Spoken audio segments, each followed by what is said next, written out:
do that have never been done before. We the people tell the government what to do.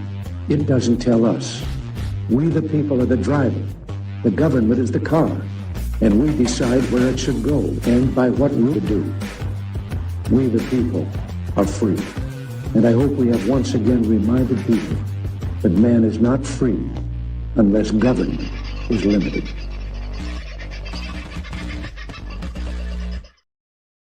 How are you, folks? Hope you're having a decent sort of a time of it. I'm sorry my picture is a bit fuzzy. I think it has a lot to do with my internet connection. It is not good where I am, and I did not bring Starlink with me because I'm in the little Suzuki, and there's not a lot of room in the little Suzuki, just between you, me, and the gatepost. So it is what it is. I tried to get the whole thing to upscale yesterday. I need to talk to Vincenzo more about that. Maybe he'll poke his head in later tonight after his meetings.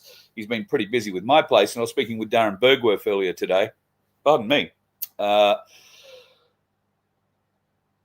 lot of things happening here in Canberra, obviously, but also over in Victoria with farmers who are coming together to protect other farmers who some of these big power companies, government organisations want to come onto their land after the government enacted laws to allow all this to happen.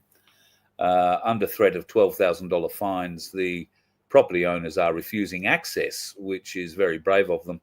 And I figure I'm closer to them than I am to home, so we're going to try and get to Victoria, spend a couple of days over there on the front line with those folks, telling their story, but that's going to require a little extra fuel and a couple of nights stay somewhere, very cheap, no doubt. So if you can help out, then you could donate at vofhq.com. That would really help us. And that will depend entirely, the donation stage will depend entirely on whether or not I go to Victoria or just head back. At one point or another, I will be calling into the Donkey Sanctuary. That was always the plan, to do it this weekend on my way back. But I don't know that I'll be going back that way this weekend. I've been asked by a number of people to go over to Victoria, but I can get there, but I can't get back. And I don't fancy spending nights on the side of the road in the Suzuki because it's a bit tight, like I mentioned earlier. And it can get a little stormy, although that's a storm cell off Bribie Island in Queensland yesterday. Huge storms in the southeast corner and moving up the coast of Queensland yesterday. In fact, I think it was from Mackay down, with the most intense portions of it to the north and the west of Brisbane, right in the northern suburbs. But many, many suburbs, particularly along the coast, got pummeled. Great shot of some lightning. This was taken out the back door of a mate's place, and he's sort of halfway between the Gold Coast and Brisbane, if you like. Pretty spectacular bit of lightning. And my daughter, Laura, rang to ask how the bus fared, because where they are, they got 11 centimetre hail. That isn't her hand and not her hail. That was taken, well, I don't know where they picked that up from, but it was in a newspaper somewhere and I snaffled it. So just to show you a bit of an idea. But they did get 11 centimetre hail where Laura lives, which is out along near Cleveland, if you like, in Brisbane, if you know that area. So, pretty harsh time. And a lot of things. Oh, Vincenzo must be in doing things. Well done, mate. Thank you. What they did get smashed. Absolutely so. If you weren't with us before I get into that, I want to mention Pete from Pinaroo, who's just fortuitously been put up on the screen. Now, this is Pete's place. They're stripping, finally. Unfortunately, it's not the huge yielding crop that I guess most farmers are hoping for. There wasn't a lot of rain this season, which made it a little thin on the ground, so to speak. But beautiful part of the world. And I guess stripping season began and ended fairly rapidly, if that's all you've got to do. I'm not sure, Pete, if that's all you've got to do or not. But thanks for sending in those pics. Really appreciate it. And I was talking to Wade and Nick yesterday, saying that, I'm very keen to come and help on properties. And I said, maybe I can drive a chase bin or something, tow a trailer. I'm pretty good at doing those sorts of things. And they sort of looked at me rather incredulously of like, oh, yeah, you reckon that's pretty easy to do? And I said, oh, well, I'm not saying it is. I've never done it. But, I've driven tractors and towed things on the tractors, dug up spuds, fed hay off the back of them. I guess driving it's one thing. Being able to drive it at a constant speed I thought was pretty easy. It's imagine where it's placed and all. Anyway, I'm a learner. If they want to learn, somebody wants to teach me, I'm all ears. And if I'm going halfway to South Australia for the stripping season, well, maybe there's a chance through Victoria they need a hand, and I might wind up working on a farm in Victoria for a couple of weeks for bed and breakfast, so I can earn my keep to drive back to Queensland. And when the bastards turn up at the gates at the farm and want to come on and measure things or do whatever they're doing, I'll be happy to line up the gate, first one there. So, speaking of happy to line up, there are warriors and then there are warriors. If you have not ever heard of the Corruption Whistleblower, I urge you to go to corruptionwhistleblower.com and have a bloody good look. There you will find 4 newspapers, but I call them newspapers because that's what they look like and it's the easiest thing for you to refer to. Because if I presented them to you in a leather-bound book and said, here are 4 briefs of evidence, you'd probably yawn and your eyes would roll back in your head. But that is essentially, that is exactly what has been created by the Corruption Whistleblower in the 4 editions that they have out and available from corruptionwhistleblower.com. But they do not rest on their laurels. Oh, no. We had the People's Court earlier this year, indictments rather, where we came to Old Parliament House and made some serious speeches and laid the indictments fair and square on the table. Now, I don't know how we got into Old Parliament House that day, and much less how we got out of it alive, but we do. Hello, Donna. Hello, Peter. God love you both. And you were back there again last week, beating the dragon in the den once again. So congratulations to both of you. Thank you for everything that you guys are doing. Yeah, thanks so much, Carl. Yeah, we're back in New Parliament House, actually. So yes, it was New Parliament House. So, yeah, thanks for that. And, of course, you're doing amazing work as well. It's the endurance that is kicking in now, isn't it, for all the freedom warriors? Yeah. Indeed. And there's more pressure coming on in more places.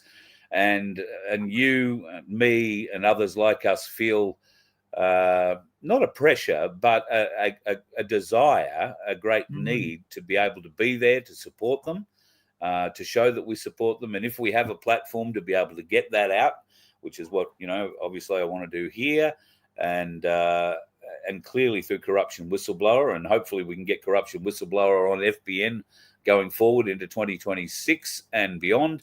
And I'm sure we can have some absolutely amazing content in the likes of which that you guys put up last week.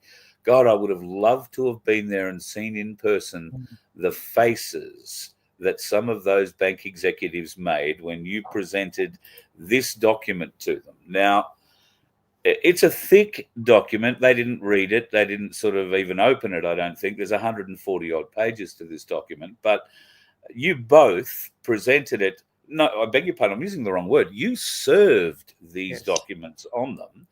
And one guy said, they don't really need to be like served, do they? Yes, sir, they do. These are legal documents. So why don't you take us from the beginning? Can you explain what the document is and, why it relates to trillions of dollars and where the bloody hell are they, those dollars?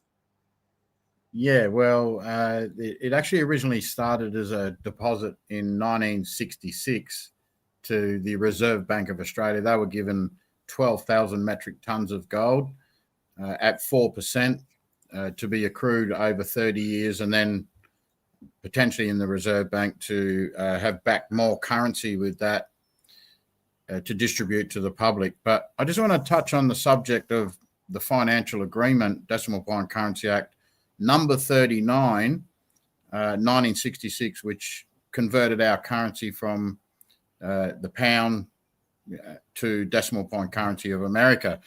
So it's very coincidental that this has happened at this time because in 1967, let's get back to the act. So on the bottom of that act, on page 5, it has the word housing. So strangely enough, we were given these 12,000 metric tons of gold to back our currency, so we would have had a gold-backed currency.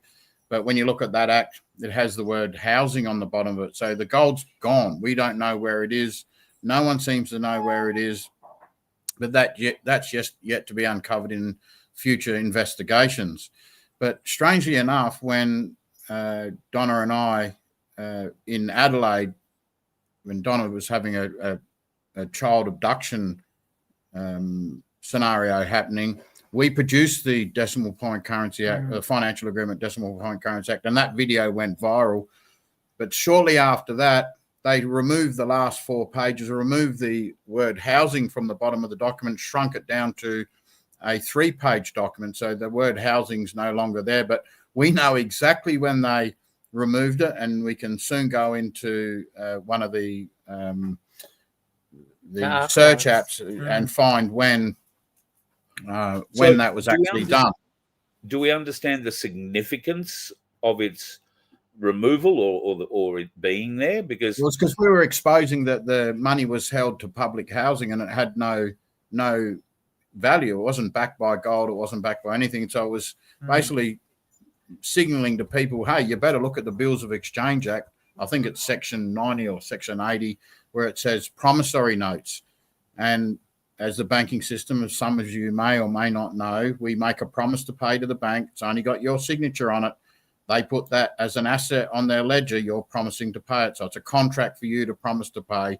They put it on their ledger, and then they give you back the principal that you promised to pay. But the critical part is with the banking system is if you only receive the principal, and that's money creation in this time that we're in now, is the promise to pay is the instrument. That's why people say, oh, you make the money, you create the money when you sign the document. Well, that's essentially true, but they put it on their ledger, put the electronic principal back in your account. But where does the interest currency come from? And not many people can answer that question. And the fact of the matter is it can only come from 2 major places and 1 secret place. So the first place is broken loans. So we take a loan for a $100,000 car. The lender doesn't make the payments. They come back and get the car. That gets sold at the auctions for 50 grand. But that 50 grand has then been put into the system and the people don't pay their loan. So that's currency's flushed into the system. Whereas where we all gouge out of that money there to pay our interest payments. So it's like a float in the system they're keeping afloat. Now, the second one is inflation. So whatever the interest is, usually the inflation's the same. So the next money creation on house lending or loan applications is another principal into the system. So if they inflate, they have to, the float and the inflation covers the interest going into the system. So that's a big Ponzi scheme. It's just filled full of lies and fraud and deception. But however, anyway, getting back to the document, so what we uncovered was that the ANZ Bank and the Westpac Bank were given 1.1 trillion in US Treasury notes. And we know that the difference between the market difference between the Australian dollar and the US dollar, which is, 60, floating at about 62 or 64 cents generally over the last year or so. So you can imagine what that is in Australian dollars. That's, getting upwards to sort of nearly $2 trillion. But it was there to be put in there at 4%. And 4% accruing every year. And so in 1997, so for 30 years. So in 1997, 50% of that was to be released to the public for humanitarian projects. So hang on. Let's just get this straight. The 12,000 tons of gold and this. There was there were multiple deposits. The central bank was all in 1966 at this time. Not quite. The gold was given in 1966 and the cash was given in on the 1st of January 1967 to mature over a 30-year period. The end of the 30-year period, 50% of that outcome was to be given to the public and the remainder was to be reinvested for another 30 years. Now, this money was given to every bank account in the world to commence trade in gold-backed currency. But they continued the fiat system and made us debt slaves. So in reality, from 1997 onwards, every loan and every house and every farmer that's committed suicide is on their heads. So in 1997, when 30 years was up at 4% interest, there should have been trillions of dollars. What happened? Well, we don't know. They've just concealed it all, and now we're really at the second phase. We're only sort of 4 or 5 years off the. No, 2. It's 2027 was the time they were supposed to release round 2. You know, and they haven't even released round 1. Which, and when you're looking at one bank, let's just look at the ANZ, for instance. It was given 1.1 trillion at 30 years. That works out to be, I think it was about 4 trillion. Yeah, about 3.2 trillion at 30 years. And then at another 30 years on top of that, it's 11.3 trillion. So, and that's supposed to be released to the public. That's 4% per annum compound interest, which is what they were on with their time deposit. That's what they were given in the 1st of January. Half of that, say $5.5 trillion, is meant to be released to the public. So at 30 years, it was 3.2 trillion. So that should have released about half of that then. And then in another 30 years, that would have accrued interest and they would have released more. So this has gone on worldwide. We're not the only one. When they say released, would that have been released to the banks and the governments? I'm just trying to think places where this money would released go. To us. No, but it was meant to us personally or for humanitarian projects to aid us. For humanitarian projects to aid us, and humanitarian projects is also paying out every home loan and stop making us debt slaves.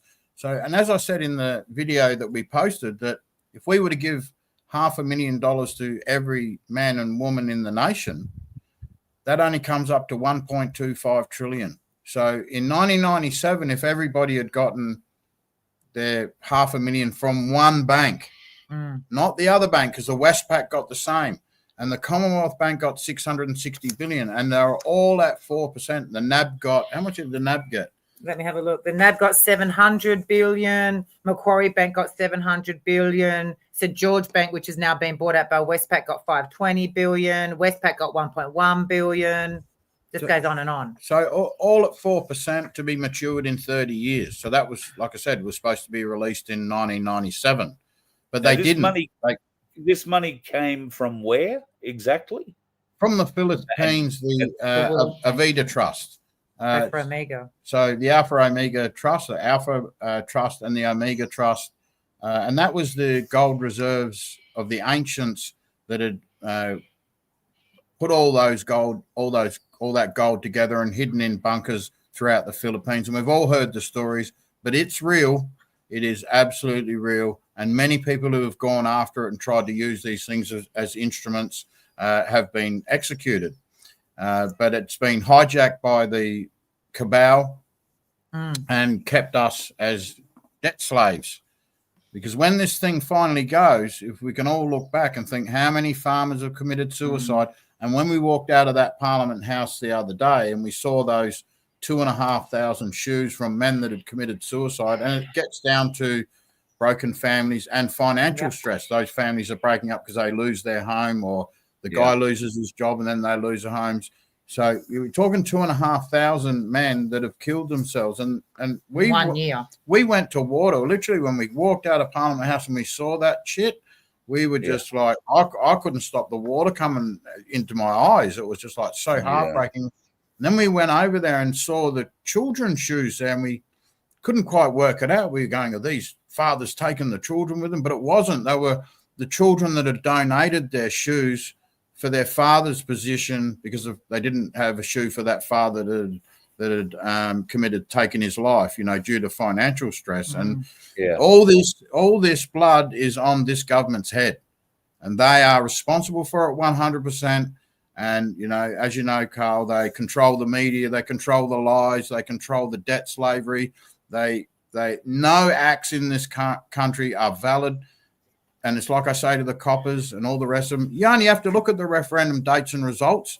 What's wrong with you? The evidence is there. Oh, no, we don't want to look at that. No, you're a sovereign citizen or something. They're mental. And it seems to be, because I asked a copper once, what is the IQ to joined the police force since you're our key investigators, and yet you can't even look at a 4-page document to see if these laws are valid or not.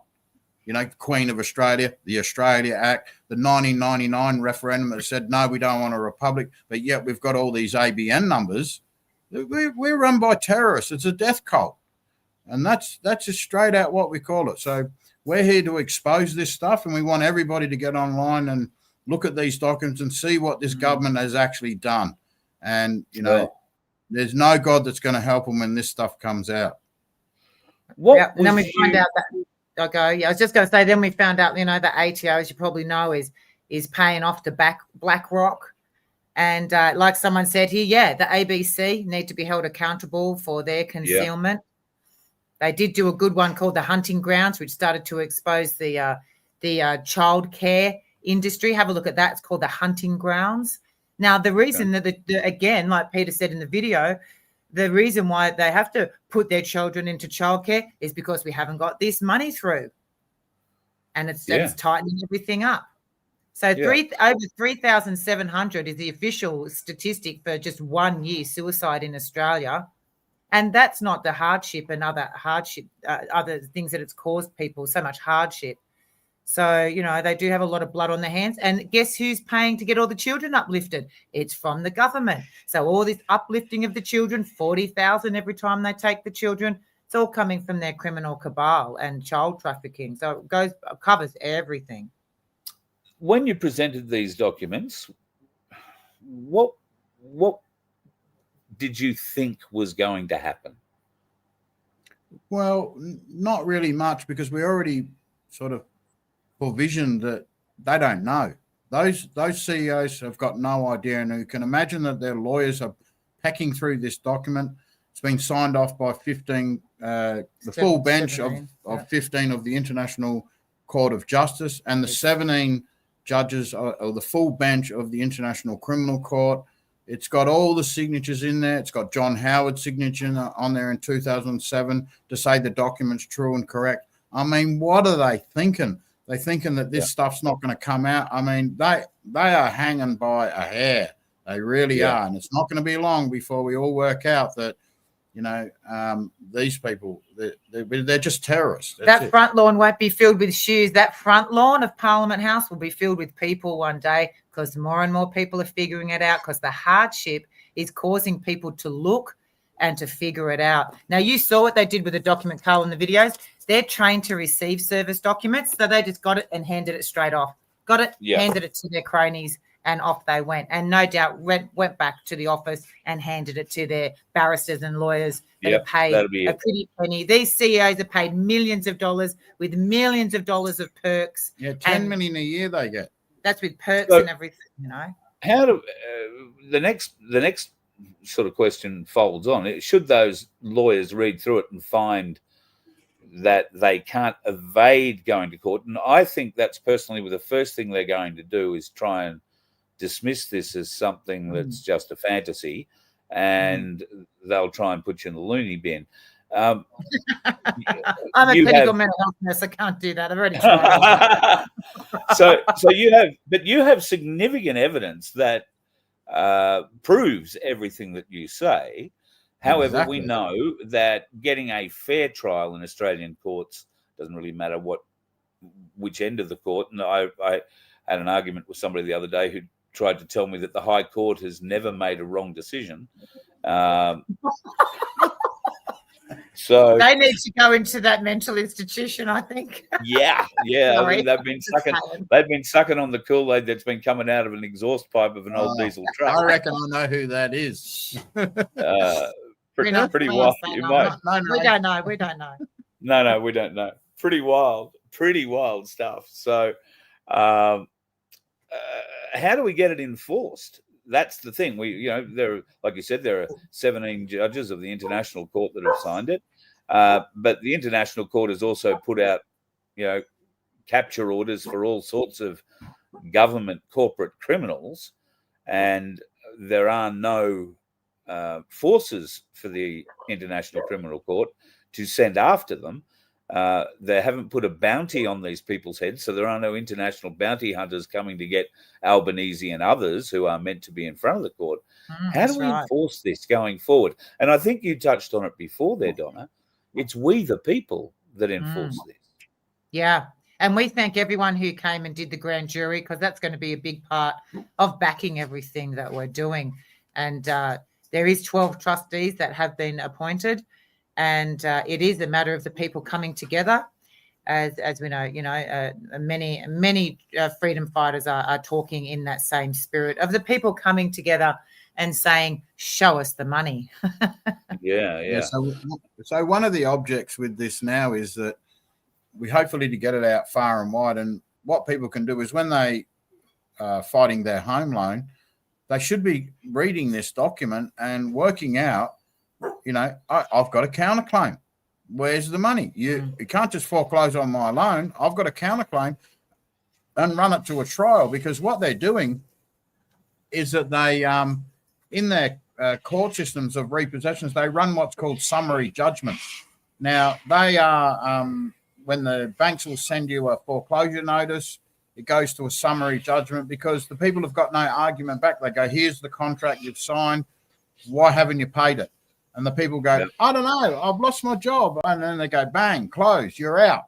But with this document here, and they create an argument, they say, well, you were supposed to release, $500,000 to us, or that's just one bank, whichever one they've got back in, 1997. And if it was today, that would be, $1.5 million. And then they would be able to simply run a counterclaim against the bank. Now, the document signed off by the full bench of the ICJ and the ICC, also Queen Elizabeth, Obama, John Howard. How on earth are they going to say this thing's not true? It's signed off by 300 presidents and prime ministers of the world. Yeah. They were all royalty, everything. They were all given the money, and there's no way out, because the document also has a section in there that the ICC declared that the Treasury instrument has been cleared of any fraud, of any misappropriation of funds, and that it's absolutely true and correct. So what court is now going to come along and say, well, all these signatures are fraud, all these, the ICC and the ICJ are fraud? It's the full bench. It's not just one or two judges. It's the full 15 and the full 17 of the ICC. So we have some things we can't disclose here about moving forward, because, as you know, when we don't want to give any preemptive notice of potential strikes we're going to make. And so they were going to have some pretty serious problems coming forward. And, and the more public we go, the more protected we are, because if we're doing this on the silent, then it makes them very easy to pick us off and they had an accident going down the road, and people are going to wonder, well, hang on, they're disclosing one of the biggest bank frauds in the history of this country, and government frauds in the history of this country, and they'll know something's seriously wrong with that. So, I just wanted to read this part, because any refusal to comply shall be regarded as actionable obstruction, subject to remedy under US and international law. That's in the document as well. So if they do try to obstruct, or try to usurp or not come clean, then there's other actions that we can take as well. And that's right in the chat. It is a clear breach of fiduciary duties, which we know Ramona and that team are doing amazing work, getting all that work out there. Love her, love everything they're doing. But so it's definitely a clear breach of their fiduciary duties. When you served the documents on the bankers here, I was told that within hours, these documents were being shown internationally at other banker organizations or associations, or however that works. Have you heard anything about that? Have they spread internationally? Allegedly, they have. The videos had so many, at least 2,000 or 3,000 hits every day or thereabouts. It's still growing. And it has been sent to the International Criminal Court. They actually applauded what we did and said that's just about time. And because, we didn't have this knowledge before, and if anybody else had had the knowledge, I'm sure they would have disclosed it as well. But we just came across it in relation to what we were doing in the back end of another system that we're building. And, Yeah, so, allegedly that's where it's gone, to the ICC and all over the world. That's right. By unity and all of us working together to hold them accountable. That's exactly right. You got a great audience there, Carl. So do we need to this isn't so much turning up at Parliament House in Canberra and waving the red or the blue flag. This is more. This is turning up at your corporate bank headquarters and blockading the doors, isn't it? Well, and not only that. Imagine what's going to happen to the court system when the mortgagees, and hopefully that some of them are starting to wake up, file this into the court and create an argument, because on those summary judgments, you go to court the first time, you go to court the second time on a summary judgment, and bang, you've lost your place. But when it becomes you file stuff in, then it creates a trial of the facts, even though it's going to be heard by an arbitrary judge. If you were to get a lawyer and run this document, the bank will probably tap out. That's my position. Yeah. We have shown this to a few lawyers and they've gone, wow, this is for real.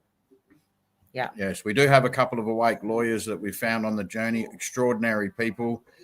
Unfortunately, they have become lawyers because they thought that they could change the system, and then they've gone, oh, how stupid was I thinking I could change the system, because the system is putrid. So they're basically in there operating as a lawyer to try and protect the people the best they can, because there are sellout lawyers, and these two lawyers aren't sellout. They've worked out what the document is, and they're just going, oh, my goodness. One of them said to me, he gave up smoking in 1999. He goes, I think I'm going to go outside and smoke a whole packet tonight after reading the document. So yeah, right. We won't be mentioning his name, but he's a real character. But he knows what it is. He's seen it, and he's been pumping us with stuff today that he's found on all these facts. And we want to congratulate the two full-blooded originals that we've got on the document as well. So they have been appointed. We've got 12 trustees, and 2 of them are full-blood, beautiful, original people that are totally on board for helping everyone. And it's Can you it's just for explain everyone. the 12 trustees, Donna? Can you explain what the trustees' role would be? Yep, the trustees' role is to go and recover, to investigate, to discover what's happened with the money. That's the trustees' role. They've been appointed by another man who had power of attorney, and so their role is to go on a discovery journey, which is what we've been doing, and then we're permitted to audit and to recover these funds for the people, for representing all of the people. We're doing this, all of the people of this nation, of this continent, representing them all, and to then have a system to give it back to the people. So we are building a system that's called the People's Building Society, and that will be a part of giving it back to the people. But we hope for it to be a lot bigger than that as well. Yeah. As CP says, thank you for all that you are doing for us. And I know from personal experience, you're doing a hell of a lot in a very little bus you were, but apparently you've got your other one back it up and running again. Is that right? Yeah. We just need the little one for now. We're just ambiguous, running around town, so we like to stay kind of below the radar as best as possible. And we do only have 3 editions of the Corruption Whistleblower out, because the 4th edition is the solution-focused one that I'm building at the moment. Hopefully it'll be out in about February, with all the solutions, with the People's Building Society, the asset-backed coin that's going to be launched, and it's called the AB coin, and it's coming together very well. You'll be all getting your own apps and be able to work on it. It'll have like 4 aspects to it. It's got a Facebook aspect, so you can chat with each other, but it won't be monitored, of course, and edited like Facebook. It's got a barter market aspect that you can buy and sell from each other. You can get on and vote. It's got governance. This new app that we're releasing with the People's Building Society has governance, and then it also has the AB asset-backed coin and the ability to save and gold back and get gold sent to you and all this kind of stuff. So hip hooray, that's coming together. The back end's being built now. Hopefully that'll be going in testing phase in January, and hopefully launched for everyone definitely by the latest in February. How bizarre would be interested to know if you're going to go back and see the guys that you served and get any feedback from them. Is the plan to try and get a sit down with them at some stage? Well, not at this order, stage. really, won't there? It will be an order, but we're probably considering posting that one out because they was very lucky that we were able to sort of that we had a sequence of events that allowed us access to those, and we weren't too far away, so we just pounced on it and went for it. But the next set of letters that'll be going out will be from lawyers to say, where is it? It'll be a demand for the money. And we can't talk too much about stuff that we think or may think will happen because there's a number of strategies, how we're going to move forward.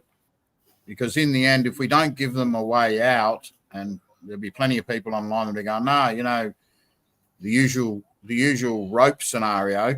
We won't discuss what that is, but I'm sure we all know what that is. They do need a trial at some stage. But in the end, if we were to get, 16 million customers off of a particular bank and we're able to administer that bank and cancel all the home loans because they're all fraud, and then inject funds into there as well, then that's probably more of a hit than going after them and going, well, we're going to prosecute every last one of yous and bankrupt each bank, because each bank can simply be bankrupted now, or not simply, difficultly bankrupted. But is that the right solution moving forward? I don't think so. But anyway, that I can't elaborate on those behind the scene moves just at this point. The banks would be vulnerable to a run, and if the people lost faith in the banks, they would make a run. So it's not I suppose it is difficult, but it's not difficult. If the bank plays this the wrong way, it would be very bad for them. Well, the banks would want to be worried. Huge potential. The banks would want to be more worried about the run than people running at them like Braveheart, because they have put us into slavery, and there'd be a lot of people out there whose parents have committed suicide, and farmers in particularly 3 a week commit suicide because of the banks and the putting pressure on putting pressure through mortgages, where those farms have been handed down through multiple generations, and then the economics of the country, we're going to just cancel the live export stupidity. They should have just banned live export to Indonesia, where that stuff was happening, not killed the whole thing and kill all those farmers off and, put them all into, real lot of pain and suffering, because they all had mortgages for those, loans from elders and all those sorts of things where they get their stock on credit. And, all those farmers who have, lost their lives, like I said to you, Carl, the blood of them is on these banks and governments' heads. And they are going to regret what they did, that's for sure, because when the people wake up to this stuff and unfortunately, their souls are built around spreadsheets and numbers, balance sheets, profit and loss. Doesn't really care about. I don't think they even have a soul, to tell you the truth. They're just meat suits. It's a very good way of putting it, mate. They are in many cases, as you say, just meat suits. So what can we do? I guess share this video. Go and check out. I posted the link last night, and we can do it again. Thank you. To your video at YouTube, where you actually go and serve those documents. But it's about awareness now, isn't it? It's as many people as possible can learn that they are due a share of what is a provable level of money that is quite staggering and beyond most people's belief. I mean, I'm not completely sure how many zeros there are in $1 trillion.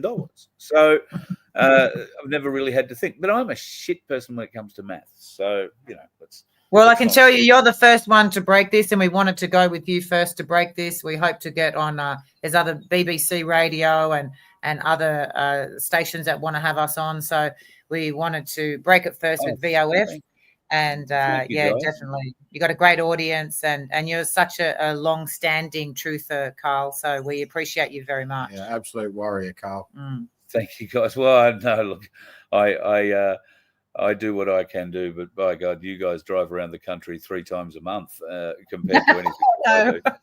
So but I'm hopeful of changing that, and it will require a little bit of fuel and a little bit of funding. But I'm hopeful that next week I'll actually head over to Victoria and help out with these farmers. So that would be if we great. can get a little bit more awareness to what's going on in Victoria at the moment, with those farmers trying to protect their properties from the government doing whatever the bloody and show them hell the they video, want. give them the documents, like Peter said, give them the documents, let them file those documents in and say, well, wait a minute, we're supposed to have all this debt relief, what are you doing about it? It'll give them more time. It'll get there. Someone's shown you how many zeros are in a trillion. Thank you, Vince. So what's that? 3, 6, 9, 12 zeros in $1 trillion. Right. Yeah. Well, yeah. I bet 1,000 billion, isn't it? 1,000 billion? Is that right? It's 1,000 billion. 1,000 billion. Yeah. Billion. And a trillion is a quadrillion. Yeah, they've made a new name for it. The new name for it, I think, now. No, trillion. 1,000 trillion is a quadrillion. Yeah. There you go. Because I thought and this gets me back. We're wondering where the money went. That's the question. We know that the City of London and the Vatican have had access to the fiat system ever since its creation. And of course, it was a very big shift, as you pointed out, from the British pound to the decimal system in 1966. Australian pound, it was. The Australian pound to the decimal point, yes. But it was backed by, at least when they had the pound and they were running under the Commonwealth of Australia, it was backed by land. Gold. It was backed by something. And then they just went to this backed by nothing. Now, we thought that the City of London and the Vatican had been cleaned out, all the money had been found and taken, and, that was just a shell now for the rest of the movie, a set, if you will.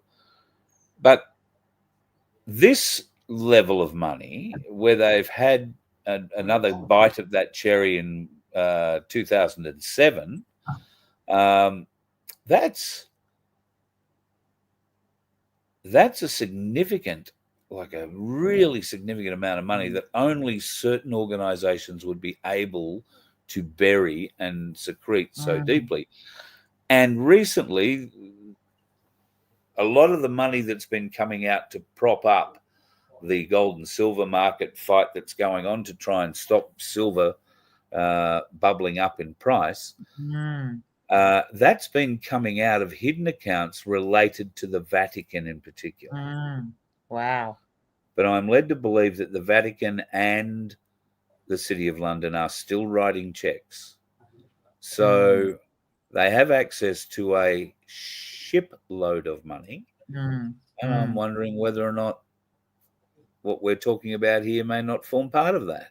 Well, they've been given a gazillion amount of money as well. If you do look through the document, that's why we put the entire Treasury document in. Go and have a look what the Swiss bank was given. Go and have a look what the England and USA and all the other nations around the world were given. Again, it's this huge amount of money. Yeah. So the quadrillion. Where do you park a $250 billion? The Cayman Islands, you'd sink the Cayman Islands with $1 trillion, wouldn't you? Well, they're only digits. In the end, it's all backed by gold. So, not in the current system, but US. See what they got in America now is the Federal Reserve note, but that's not the Treasury Reserve note. And they're two distinctly different notes. One's backed by gold, and the other one's just a Federal Reserve load of rubbish. Note. Yeah, bit of paper, an IOU. And so is all crypto. All crypto is all not backed by anything. So, do be careful with crypto. I mean, of course, they've all got a little bit of it, but they can just pop into your crypto account and snatch it out whenever they want. That's all fiat money. We've all got a little bit less today. All got a little bit less today after the big crypto crash. So, did we have a crash? Did we? I didn't see it. Yeah, I think it's dropped 25, nearly $26,000. Don't be surprised. They're going to clean that out next. Don't be surprised. Yeah. So absolutely. That's why we want to launch, the asset-backed coin in this nation, and we've got a lot of beautiful originals that have come on with the fair share agreement, and because we've got the JORC report that this is all separate again, because this is how we got access to this information, because we're doing the People's Building Society that's got governance, it's got barter market, it's got, phone-to-phone transactions, and I'm telegraphing out a little bit. Probably shouldn't be, but I am, and it's coming. The People's Building Society is coming, ready or not. Yeah, and it's a system that gives away prosperity packages. So it's not a bank. It's actually an exchange system that creates prosperity in the nation. But anyway, we'll elaborate on that a little bit further down the track. We don't want to release too much of that because they'll put roadblocks in front of us and do anything to stop what we're doing. Yep. So, yeah, hopefully that'll be a bit of a story for in the new year when it's time to release it and give away the funds. Yeah, so we will be giving funds. If you're born in Australia, you'll get 10,000 A Bitcoin coming on. So it's that kind of – it's got the capacity to give prosperity packages, like Peter's saying, and then governance as well. The people will vote. The people will vote with this system. You know what my dream is? To get ABC and to get voting on television. And, this whole nation could be run by like a grand jury kind of format. So instead of the voice just voting for someone who sings, how about we vote for really pertinent things like, do we want to give away 22 years of natural gas to Japan? Do we really want to do that, everyone? I reckon not. Yeah. Do we want to have 600 nearly 1,000 new Australians coming into the country on permanent residential visas and school visas and every other kind of visa? Let's vote. What is it? And more particularly, what is an acceptable level? Yeah. Is it 100,000? Is it 150, 200,000? What is an acceptable level? Because we all know we need to bring people into the country, but this is how, and with blockchain available to us, all we need is a reliable, and I think that's in part what the problem is at the moment. There's a lot of people who claim they have reliable blockchain vote counting apps, but they want to charge a mozza for them. And some of the ones that are a lot cheaper than that are open to interpretation, can we just say? Well, ours is a little bit. Can I just make a comment on that? So ours is a bit different because we pay people to vote. Yeah, that's how the system works. You vote, you get a gift from your country so the country gives you some love, and then you got to give it back, or you won't get your prosperity package. It's as simple as that. And how do you guarantee that the person on the other end of the phone is the person? They'll all be verified on the app. They'll all be strictly verified when they come onto the app. It's not a digital ID. It's just a verification. And then once you're verified, you know that you're talking to another person who's for real. It's not worldwide. This one is this continent only. Yeah, right. Okay. Gee, that sounds exciting. And no, I know we can't go too deep into it, but I'm going to see a bit more of you in the not too distant future, and I'm going to sit you down and wring you both dry. Privately. We don't have to talk publicly all the time. Look forward to it. All right, guys, thank you for spending an hour with us tonight. God love you both. I know the part of the world that you're in, and I'm very envious. And you're about to leave again and hit the road for a little while. So please be safe on the road. There are a large and increasing variety of dickheads who present themselves in new and various interesting ways on the road I found on the way down. So, just be aware of them. And keep up the great work. Thank you for everything that you're doing. Thank you, and bless you all, and bless your beautiful audience, faithful audience. Very good. So, and the message is, share this video, folks. Share this. Yes. Let people know. And just one quick note on that. So we've got all the audio, not the audience, but the people who are very asleep. This document will wake them up because everybody wants the money. And you'll even see people that aren't awake start looking at it and going, hang on, this is a high-level bit of corruption. Now we might start looking at the rest of it. So, as you know, this fight will only be won once we get to the critical mass, and we're hoping that people will come to the realisation you've been ripped off. Yeah. Badly ripped off. And people can get the document, the redacted version, from corruptionwhistleblower.com. Yeah, that's correct. Yes. Yeah, the video's there, the redacted version's there. The ICC, the submission stuff is there. The videos that when we did the grand jury and stuff like that, and the paper's there if you want to subscribe. We've just still got those 3 editions, and I just want to make a note that first edition has been served to every parliamentarian and their media people as well, so they know. And like I always say, they know, and we know they know, and they know that whether we they know choose to do anything about it, care, believe, or whatever, it really doesn't matter. Well, when it gets to critical mass, there'll be nothing to save them. That's exactly right. You've known for so long. So no, that's right. They have great work, guys. Great work, and love to you and those around you at the moment. They're all great people. We've got a great team around us. Thank you so much. Thank you, Carl. Thank you, y'all. See you guys. Bye. Peter and Donna from Corruption Whistleblower, and I urge you, go to corruptionwhistleblower.com.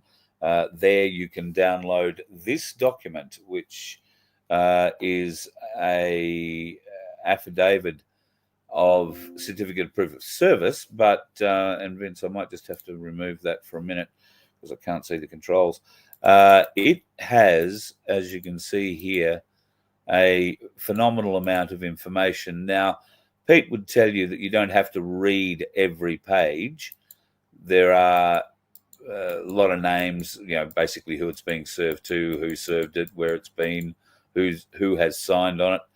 But it also does contain how much money was sent and to whom by way of banks and countries back in 1966. And then this was, the fraud seems to have started in 97 and had a little kick along again in 2007. At any rate, there is, like I say, about 140 odd pages there. I'll skip to the end. So you can see a variety of continents, and then the islands in the oceans, like the Pacific Islands, all included. So it's not just Australia, it's absolutely everywhere. And this will have some very big ramifications around the whole world. So Donna and Peter and the entire Corruption Whistleblower team deserve to be congratulated and lauded as the true warriors for the truth, let alone freedom, but the actual truth. And these guys are so onto it. It's a great privilege to be around them. I was lucky enough to be invited to some meetings with them. I don't know, must be coming up 18 months ago, 2 years ago nearly. And we've been, bumping into each other ever since on a regular basis. And it's wonderful. What else did I have to tell you before I shot off this evening? What the sent a comment through that got me going. Carl Jr. has been infiltrated by an imposter. I am shocked. Infiltrated by an imposter.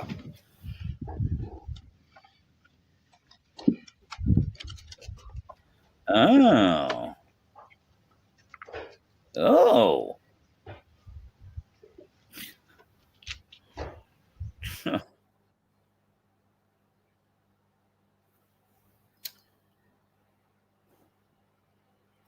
Oops.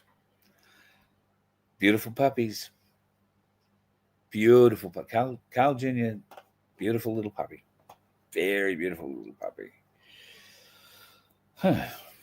All right, Canberra, day 3. How exciting. Couldn't do it if I had a dog. Just saying. Well, that's not true. Probably could do it with a dog, but I wouldn't be allowed to take the dog into Parliament House unless, of course, it was a service dog. Anyway, back to Canberra. Beautiful day in Canberra. Not so flashy for your Pauline Hanson. Today, Pauline got through her 24-hour period of suspension from the Senate only to discover that they decided to kick her out for another 7 days. I don't know whether that 24-hour, the first 24 hours counts as maybe part of the 7 days, so she might only have 6 to go. At any rate, Parliament for 2025 will be wrapped up, and she'll probably miss the first couple of days of the new year when they come back. And knowing the Australian government, when they come back in the new year is probably April. So she'll have a good break. She did cook dinner last night for Barnaby Joyce in her office. Now, you may have seen the video. She cooked a couple of steaks on a sandwich press. I have one of those sandwich presses. I've thought about doing that so many times. And I looked at it may have taken a bit longer, but I looked at Barnaby's steak when he cut it in half, and it didn't look half bad, just between you, me, and the gatepost. So Pauline's come out today and made a statement that she isn't very happy, and she was certainly shouted down. She wasn't given an opportunity to even have the bill debated or to speak on it, and yet anybody wearing a hijab or with a strange name that doesn't have Australian blood, so to speak, but came to this country and then managed to somehow wangle themselves into our parliament, they got up to speak and bash the living crap out of her. And then, of course, Penny Wong, she's a wild one, that one. She got up and sunk the boots in as well, and then made sure, of course, that Pauline's bill didn't get mentioned, didn't get heard, didn't get seen. Payman needs to go screaming about the Constitution all while holding dual citizenship. Yep, 100% true. She has a very big mouth. I was looking at her when I was in the Senate the day before yesterday. She was one of the few that was sitting in there, I'll be honest. I was also looking for Maureen Fucuri. I think that's how you say her name. I may be pronouncing it wrong, but Maureen Fucuri, she wasn't there near as I could see. Most of them weren't, which really pisses me off. Really pisses me off. But what do you do about it? You can't throw these at them. I know that because there's far too many protective services out there. And even if there were dickheads on the road looking for them, they're being driven by rather skilled chauffeurs, most of these political types. So not that I would ever encourage anybody to do anything stupid on the roads. In fact, I saw a video just to discourage people doing stupid things on the roads. This was an American video. It was very sad. A young man came up to the police on a highway and basically turned around, presented his arms, his wrists, and said, yeah, that was me. It was all 100% me. I shot at this guy in the car. I didn't know he had a kid in the car. Turns out it was a road rage incident, and these two had got into it. This young man, I think he was 23 or 24 years of age, has somehow pulled out a pistol and fired a shot, I assume, into the back seat or through the back door of the car. And there was a little 6-year-old boy in the back seat and couldn't be seen above the windowsill, obviously, and got hit and died. So, yeah, there's road rage. Horrible thing. Don't ever be involved in that. Don't ever be involved with it. No good of it comes at all. Only dickheads do it. And there is no need for us to be a dickhead. Congratulations to Pauline Hanson. She has much courage and much guts. She does. I'm just a bit disappointed that she chose this week to do it, because this week the vote for the government to allow the UN, the WHO, and the WEF essentially full control through our environmental agencies, a newly created Environmental Protection Authority, it will allow them control of everything through the CDC, which was also rammed through Parliament just the end of their last sitting. It's disgusting stuff these people are doing, and I urge you, check out Wade from Billboard Battalion, who explains it in great depth and detail.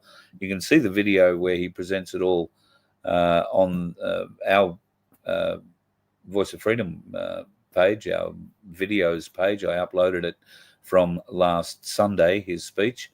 The whole thing runs, I think it's almost exactly an hour.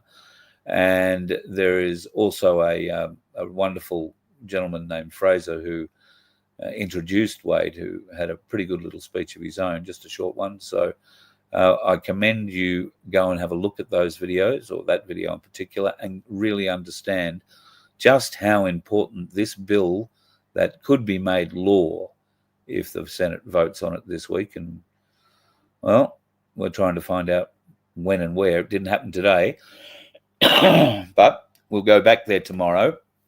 I didn't go into the Senate today. I caught up with a couple of people and spent a bit of time here organising microphones, funnily enough.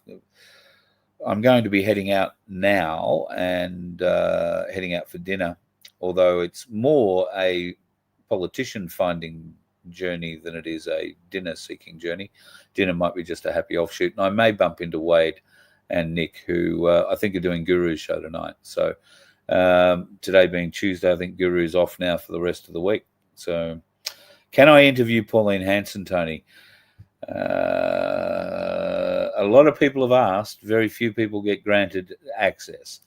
I have asked. I haven't been granted access. I have sent a message to Malcolm Roberts, but I haven't heard had a reply, and that's not unusual. He does get back to me. Sometimes it just takes a while, and I imagine with what's going on in the Senate and what's gone on in the last 24 hours, particularly with One Nation, then yes, answering my text might not necessarily be the most important thing on their minds.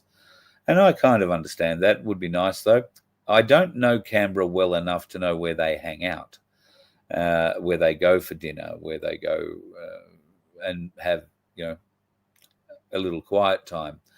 And I doubt any of them would speak to me in that environment because it's a bit of an off-the-record kind of thing. But if there is an opportunity to build a bridge and have a beer with one of these people or more and build some sort of rapport where they may like to come on and have a chat with us, then I'm all for that. And I will try very, very hard to make that happen. Until then, though, you're going to be stuck with me and whatever it is I wind up doing. I was this close to the War Memorial today and nearly about to turn into the parking thing, got a phone call, meant I had to go somewhere else and chat with somebody. So I never got back there. So hopefully tomorrow, the Simpsons donkey thing is a big thing for me. I want to go and catch up with that and get some nice vision and some pictures. And speaking of pictures, I might just go out tonight and take some photos around Canberra. It seems to be a clear night because it's getting bloody cold. Days have been absolutely magnificent. Nights, not so bad, but it is a little chilly recently. All right, folks, thank you very much for your help and support.